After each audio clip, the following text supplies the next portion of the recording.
right. Hi, everyone. Welcome. And I see some familiar faces that who I love. And all of you, welcome, welcome, welcome to this great event. Austyn's just so wonderful. You're going to enjoy every minute. So as you know, I'm your host, Irene Weinberg, and it truly is my pleasure to have Austyn Wells with us. She's a best-selling author. She's a spiritual medium, a certified grief counselor, and a soul gardener. She powerfully combines her intuition and mediumship with shamanism, energy medicine, and sacred ceremony to bring about healing, and she is passionate about empowering people to create soul-centered lives. Austyn and I are going to begin tonight's event with a brief chat, and then Austyn will begin to bring both psychic messages and messages from deceased loved ones to as many of you as time will allow. Please leave your requests for a psychic message or a message from a deceased loved one, as well as any other questions you have for Austyn in the chat portion of this Zoom, so that Stephanie Barnhart, our techie guru for Grief and Rebirth podcast, can respond to you. And hopefully, there will also be time towards the end of this event for Austyn to respond to a few of your questions. Hey, Austyn, it's so great to be with you tonight. Let's begin. Here's a question for you. How has your background as a grief counselor enhanced your mediumship? Well, first of all, before I begin and jump into that, Irene, thank you. Thank you for being of service. Thank you for creating the Grief and Rebirth podcast, for allowing there to be a space and a place where people can come and have conversations that sometimes are not allowed in different circles of people's lives. So I just want to thank you for your commitment, because if people don't know what it takes to have a podcast, it's a beautiful gift, but it's also one that comes with a great deal of responsibility and discipline, and not everybody is successful at it. So just thank you. Like, everybody, can we just kind of give it up to Irene for this gift that she gives everybody, and just such an honor. Yes, Mary, I like that. It's like, hey. And Stephanie, thank you very much for your techno genius. We appreciate you greatly. She's a very, very smart, fantastic woman, and I am grateful that I'm friends with both ladies. So this feels like family. And then there are just so many people. There's so many people. I'm so sorry. I'll get to the question, but there are people I want to recognize. Chris, hello. Norma, hello. Yada, oh my God, girlfriend, I almost start crying. There's so many people you meet along the way that have such a depth of connection to your soul. Michelle, I just want to say hello. So to the people, and Sally and Dory, I mean, there's a number. Radaya, thank you so much. Carolyn, there's just a number. Sam, good evening. Thank you for being here. So Alice, just lots of people that I'm grateful for being here. So as you can tell, I really believe in gratitude, and it's such a great vibration to start with. So now I'll answer your question, Irene, because I just would not be able to start if I didn't start with that was gratitude. Lovely. Thank you, Austyn. Well, it needs to be said, girlfriend. It needs to be said. And I see a few people I know too. I want to give a special shout out to Heidi, my buddy Heidi Connolly. And there are a few other people who, with much love, welcome. Yeah, it's a lovely group of people. So, hiya. Okay, so Irene's question, to recapitulate briefly, was what has being a grief counselor, I think, contributed to my mediumship? Was that the question? How has being a grief counselor enhanced your mediumship? Because not every medium is a grief counselor. No. And Irene, thank you for recognizing that. I, as an educator of mediums, I would love it if all mediums had more understanding of grief counseling. Because yes, the sessions that a medium has with people who have experienced loss is we're acting as a bridge to your loved one's soul and spirit. But there's a humanistic connection there as well in that time period. And I think it really is a necessary thing for mediums to understand what the dying process is, what different kinds of grief and the repercussions of that how deeply that can affect people, when within a conversation, to understand that a person might be benefited by really a more of professional help because the loss is profound. Mm-hmm. And then just simple things like complicated grief, which you could say on some level, many of us are experiencing at this point, which is when there's multiple losses at once. We all are experiencing grief now. We've lost freedoms and we've lost connection, and we've had a very different last couple of years. So I'm an integral girl. Like, I have to do the best job I can do. My passion is to be the best that I can be. I don't want to compete with anybody else. I'm very comfortable in my lane, but for me, it just felt necessary. So I'm ecstatic that so many more mediums are adding that, because you all deserve that. You deserve someone who can not only bring forth messages, but can empathically meet you where you are. And one of the gentlemen that's present, Sam, is a counselor at a hospital, and he and I have had beautiful discussions about holding that sacred space for people. So that has a great deal to do with it. It's wonderful that you do that. I think it's just marvelous, because a lot of times someone will get a message and it's so comforting, but they are dealing with very complicated grief and they need more. And that's why it's another reason I also interview healers on the podcast, so that you can go to the medium, and then if you need that extra step, there's someone there for you also. You know, your book, we talked about your book, Soul Conversations, Austyn, and it's such a wonderful, wonderful book. How did your book change your life? I know it's changing other people's lives, but how about you?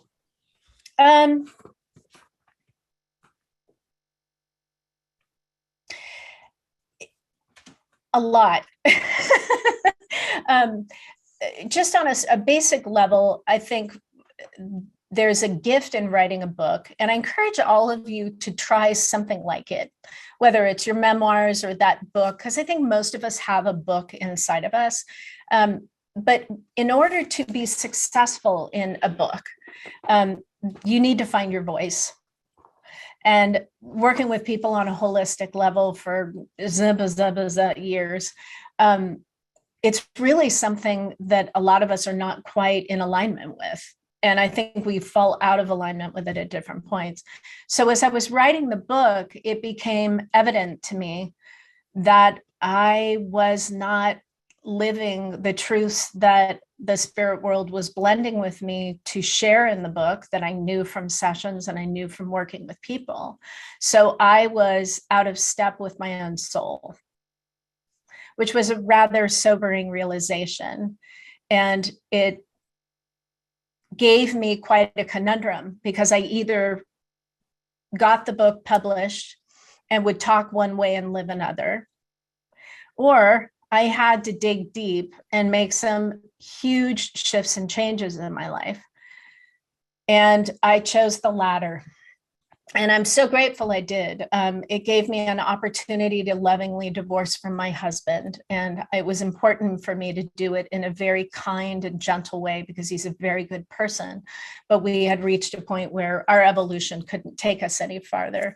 That's given me a great deal of different kinds of levels of empathy for people that when I'm working with somebody that's going through some kind of a marital situation that I wouldn't have had otherwise. And it also required that I embark on my own and face a lot of fear. And people talk about, fear being something that isn't real. I think fear simply is an energetic expression of yourself that you haven't owned yet. And so it feels stronger than you are. But if you lean into it, it becomes you, and then you're stronger.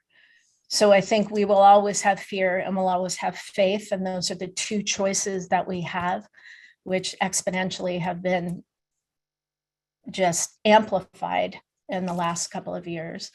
But we have a choice. And that choice is one that allows our soul to evolve. So I took the Joseph Campbell type, I like to think of it that way, bigger, scary choice. And I'm so grateful that I did. It sounds like you learned to walk your book, what you taught in your book. You learned to be authentic and live it yourself.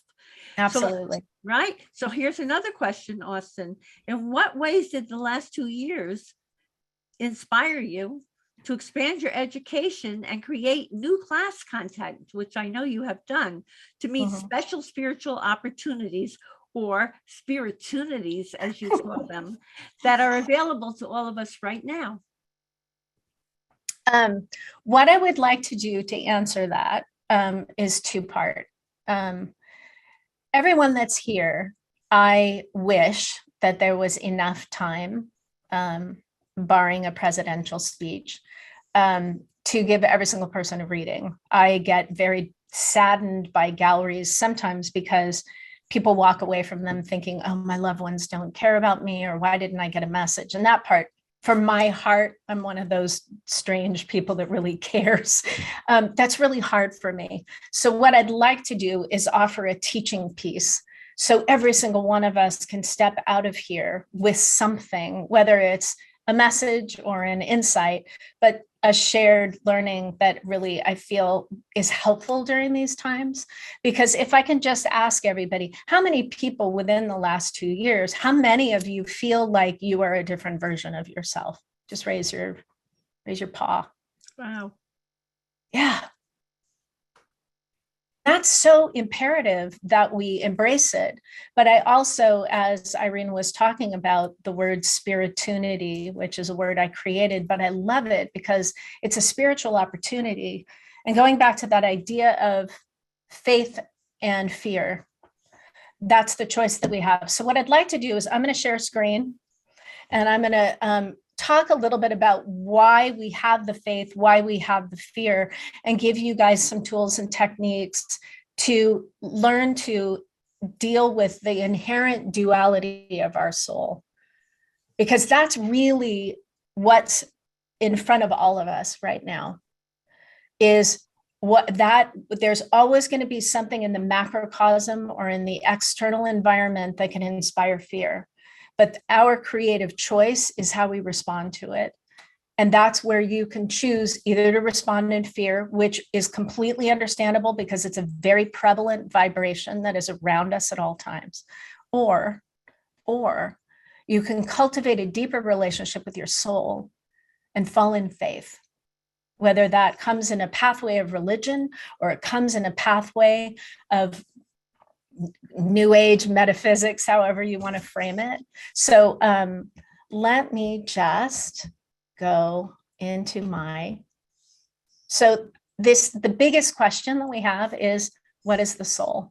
So let me spend a little bit of time, and this was what came from my scribings that led to Soul Conversations. So this is a picture of our earth.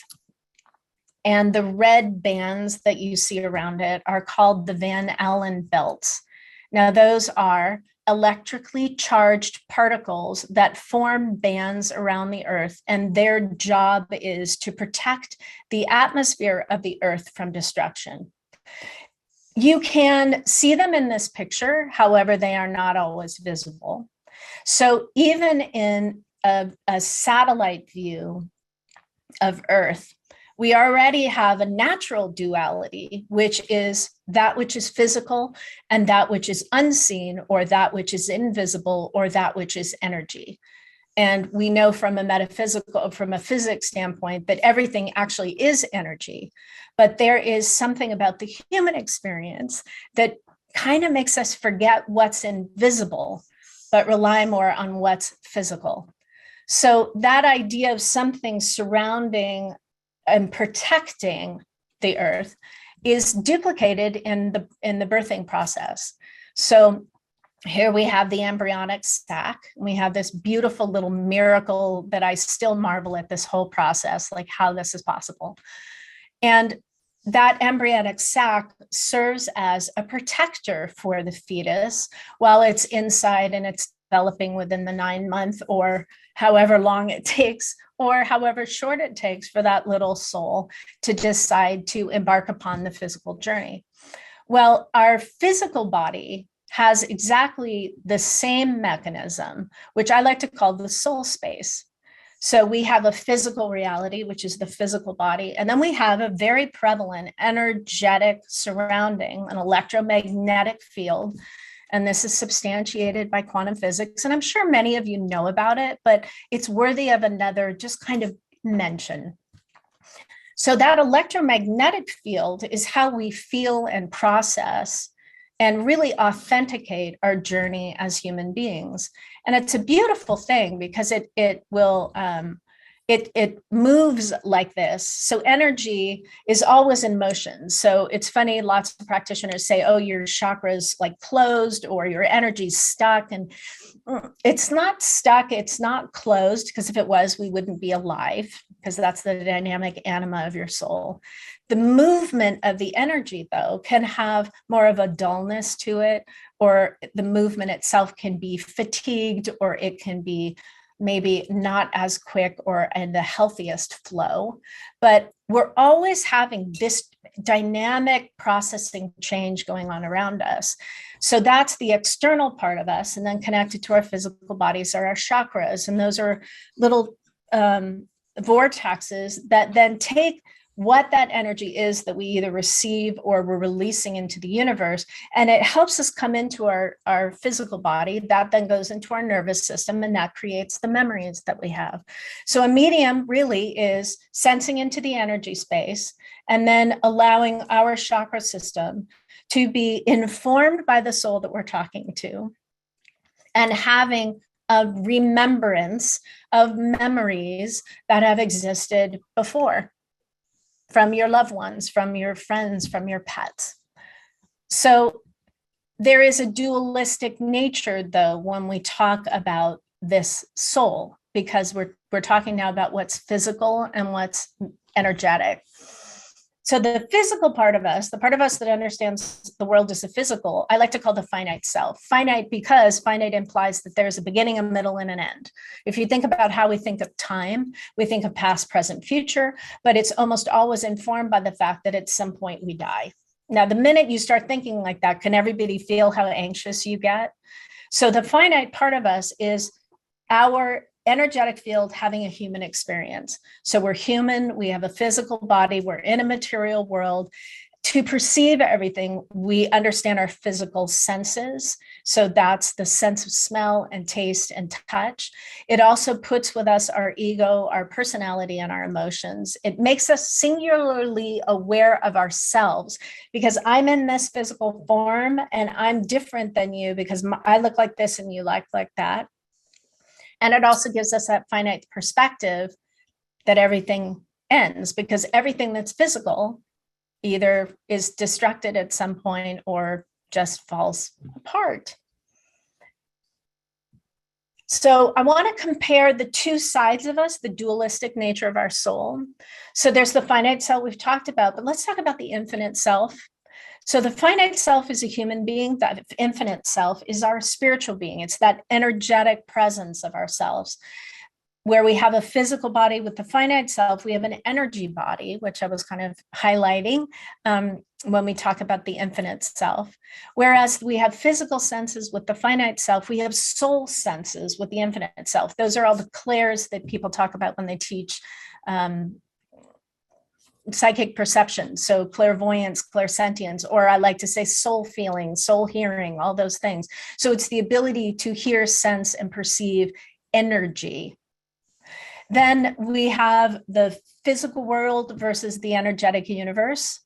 We have our personality, our emotions, and our ego compared with the distillation of divine intelligence. Kind of a different idea. So instead of being the only thinker, there's this idea of co-creation or a collective, an access to a collective consciousness. And then as opposed to the finite perspective, there's this infinite perspective, because each one of these has different belief systems with it. So the finite self will believe we're mortal, we're an individual, we think we control our life. And I think most of us can attest to the fact that that ain't true. But the most perilous one is that life happens to me. It's a victimization of ourselves. It's a separateness from the potential and the chances and the possible outcomes of a situation. We almost kind of go concave with that idea energetically, and it separates ourselves. But that's so much of the experience of the finite. The infinite self, however, knows that we are immortal, understands that this is a continuum of energy. We understand that I am that I am, whatever that I am is to you, that you are part of a greater consciousness.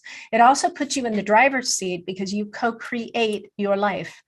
Puts much more responsibility on personal responsibility, on integrity, on the choices that you make. And my favorite one is it puts you in the awareness that life is happening for you. Life is happening for you, more or less it's a gift. The people you meet, the circumstances that you're given, the delays that happen, there's something in it that is contributing to something greater than yourself. And that part of us will be the part of us that gets called to service or has a diminished experience that might be something our finite self experiences. But then our infinite self is called to a greater purpose because of a singular event. So the hope is that these two parts of us can merge together. And a way to look at this is kind of the YinYang symbol, that we just always want to think of our life, and I think it's true for those of us, always as being like a shift. We're going to go, there's going to be ups, there's a part of you that's just absolutely sailing and something that's totally working. At the same time, something is just in darkness and it's not happening. So I simply wanted to take a moment to share those perceptions, because that's the basic conundrum we're in right now.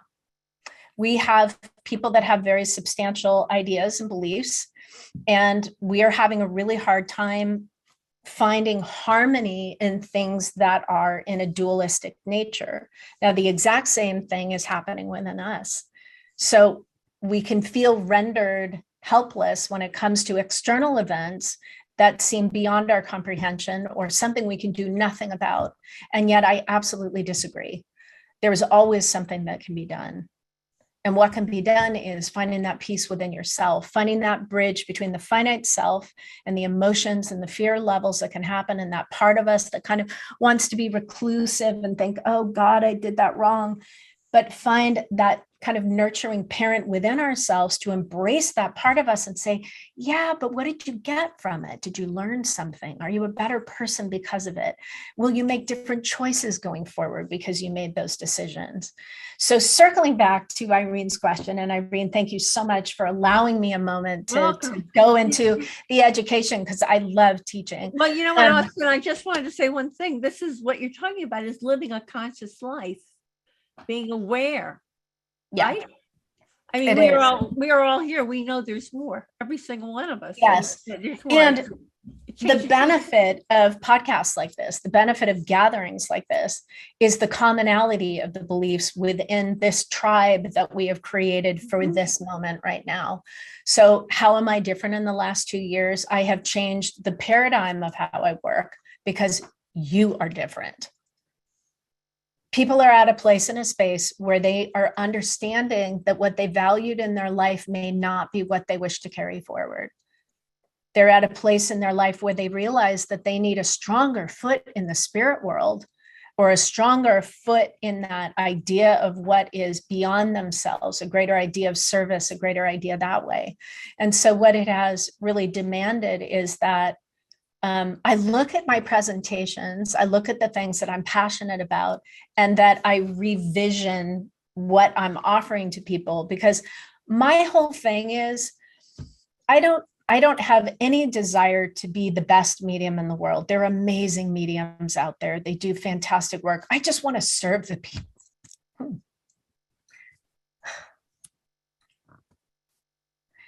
I just want to serve the people that cross my path.